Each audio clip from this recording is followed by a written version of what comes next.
আৰু অসম বিজ্ঞান সমিতিয়ে যুটীয়াভাৱে আয়োজন কৰিছিলোঁ। অসম বিজ্ঞান সমিতিয়ে 9টা দলত অসমৰ 31খন জিলাক সামৰি এই কাৰ্যসূচীটো সম্পন্ন কৰিছিলে। আৰু 31খন জিলা সামৰা এই কাৰ্যসূচীটোত অভাৰঅল 2 লাখ কমিউনিটিজ ষ্টুডেণ্টছ আমাৰ ইয়াত কভাৰেজ হৈছিলে। তাৰ বাদেও আমি এখন নাটক ষ্ট্ৰীট ড্ৰামা এই কাৰ্যসূচীটোৰ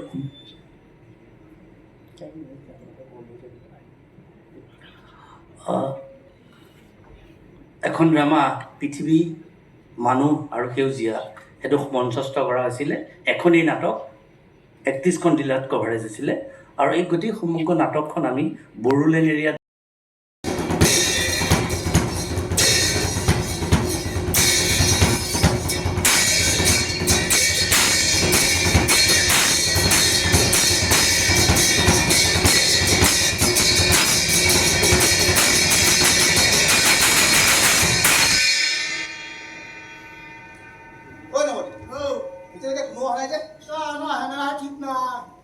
কি কৰা যায় মই নাজানো আৰু যি কৰা কৰ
পানীখিনি আপুনি ফুলৰ টাপত দিব পাৰিব, শাক পাচলি খেতিত দিব পাৰিব, খেতি ধুনীয়া হ'ব।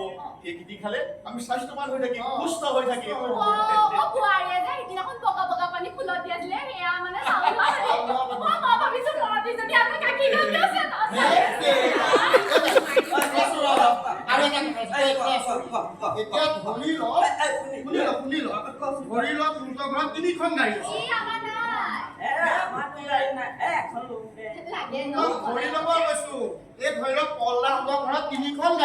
তিনিখন গাড়ী পলদা যদি গুৱাহাটীৰ পৰা তোৰ সেই মৰিগাঁৱলৈ বিয়া এখন খাবলৈ যায় তেতিয়া তিনিখন গাড়ী নিনি যদি এখনতে 3টা মানুহ যায় এখনতে 3টা তেতিয়া আমাৰ কি কি হ'ব কচোন তেতিয়া বাচিব গাড়ী তেল এখনত ভৰালে চলিলে আৰু চবতকে ডাঙৰ কথা ধোঁৱা এখনৰ পৰাহে ওলাব। এতিয়া মই ক'লো ধৰি লওক সেই গাড়ীৰ কথাটো গাড়ী এই যে বুৱাৰে ক'লে বাল্বৰ কথাটো ৰঙা বাল্বটো বাদ দিব তেনেকে তোৰ চৰকাৰে 75টা নীতি বান্ধি দিছে 3 কোটি 15 এইবোৰ নিজৰ মানিবি আৰু আনকো মনাবি আপোনালোকে যে ব্যৱহাৰ কৰে প্লাষ্টিকৰ বটল প্লাষ্টিকৰ গিলাচ এইবোৰ ব্যৱহাৰ নকৰিব আৰু এইবোৰত যে গৰম চাহ খায় পানী খায় এইবোৰ শৰীৰৰ কাৰণে কিমান হানিকাৰক গম পাইছেনে? তাৰ সলনি এই ষ্টীলৰ গিলাচ বা কাঁহৰ গিলাচ বা এইবোৰ বাচন বৰ্তন ব্যৱহাৰ কৰিব। মই চাহ কিয়নে খালো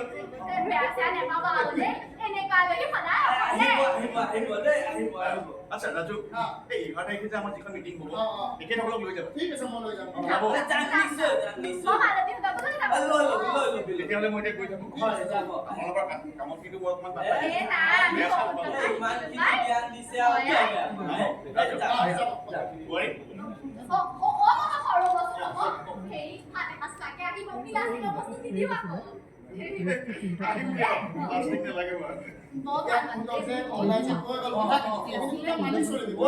মানে মুখে কুৰ মাৰিলে ধৰ পেটটো অকণ কামোৰ মাৰা নিচিনা কৰে এই প্লাষ্টিক বিলাকত খোৱা কাৰণে বজাৰ কৰিবলৈ আছে নহয় আলহীও আছে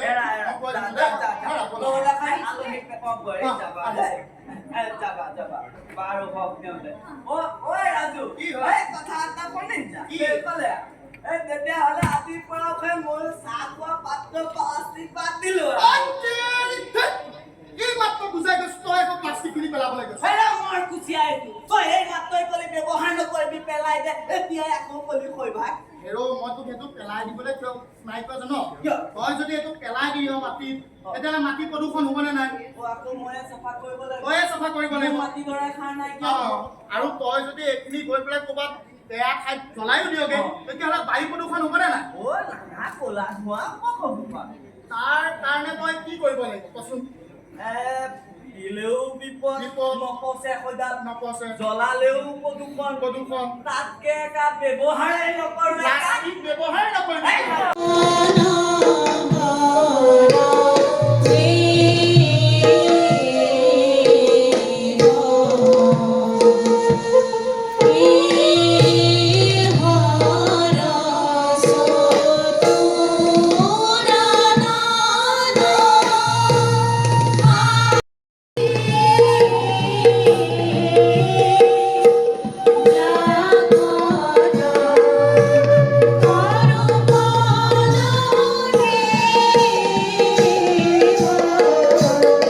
including say our work but also our food habits and most importantly our thought processes, and it is there where EICP comes in. And on 30th of January 2023 we held a national workshop in the Ministry of Environment, Forest and Climate Change, where all the centers pledged to align all of their activities with Mission Life.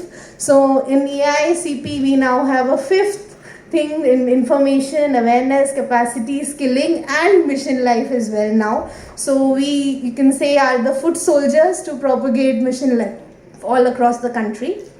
And coming to this wonderful and amazing Northeast Yatra event that has been undertaken, I can only say that, when Sir had come to MOFCC and we discussed the idea, both my joint secretary who could not make it here as she's involved in COP28, and I were quite elated at the idea, and we have worked very hard to crystallize the same. And when we were writing the report or the proposal for it, we actually said that any man can achieve whatever in life if with the help of knowledge and action. And as part of the ministry, someone is monitoring, but just because we want our earth to be green and safe, and we want to give best future to our next generation. In our own interest, when we realize that each one of us has responsibility, whether somebody is monitoring or not, when we follow that, only then I think we will be able to successfully implement this Mission Life and bring about the change of cooling the planet. So from the Ministry of Environment, Forest and Climate Change, Government of India. We have Ms. Lipika Roy, Deputy Director, MOFCC, Government of India. We have Ms. Sutanata Sir.